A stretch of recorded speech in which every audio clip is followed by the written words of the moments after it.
مولوي صاحب د بیان رسه اورئ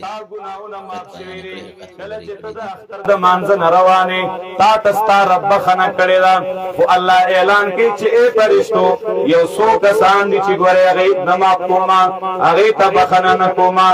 یو انسان ته الله بخښنه نه کوي کوم انسان چې نشې کوي شراب څکي مدمن الخمر دی همیشه دپاره شراب څکي الله وایي دا شرابي پرېږده وای دې وخت کې پوډرو والا چرسو والا دا حرام سيزونه د هغې خوراک او څښاک دی الله وایي ده ته زه بخښنه نه کومه نو ای مسلمانه چې تا ټول عمر روژې ونیولې رمضان کې نن ته د رب نه د بخښنې سوال کې نو په دې ځای کې د رب سره دا عهد وکړه چې رب نورې نشې به نه کومه رب ما ته بخښنه وکړه رب تا سره مې وعده ده چې زه به بیا د نشو نه ځان ساتمه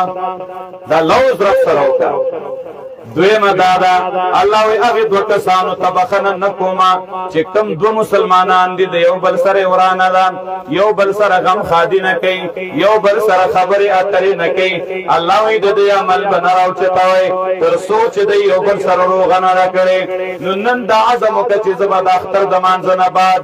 نیغ د هغې خپل رشته دار کور ته ځمه زه به خپله غاړه ازادومه زه به ورته ویم چې ما د الله دپاره معاف کړه وروره ستا خو بس کار نه خو زه ویم چې زه د جنت نه محرومه نه شمه خپل پلار خپل ورور خپل ګاونډي خپل رشته دار هغه نه بخښنه وغواړه او کېدی شي چې ته ورشې چې هغه تا نه ډېر چې دی نو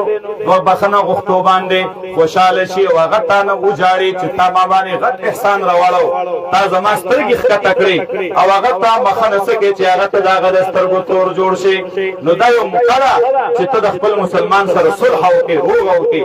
ځکه چې الله بخښنه نه کوي دریم هغه چاته الله بخښنه نه کوي چې کوم انسان نه مور او پلار خفه دي پلار خفه دی مور خفه ده نو رب خفه دی د رب رضا د پلار په رضا کې ده د رب خفګان د پلار په خفګان کې دی الله والله رضا الرب فی رضا الوالد وسخط الرب فی سخط الوالد د رب رضا د پلار په رضا کې ده او د رب غصه او خفګان چې دی نو دا د پلار په خفګان کې دی نو ته مور او پلار رضا کا چې د پلار په خپه کېدو رب ناراضه کیږي نو د مور په خپه کېدو خو په طریقې ولا خپه دی ځکه چې د مور حق خو د پلار نوم سیوا دی صحابي راغلی دی ای د الله نبي چا سره نیکي وکړمه نبي علیه السلام ورته وایي امک وایي ثم من قال امک وایي ثم من قال امک قال ثم من قال ثم اباک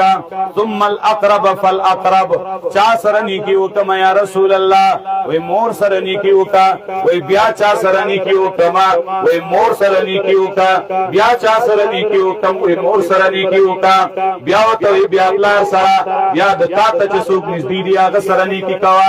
نو دا شریعت حکم دی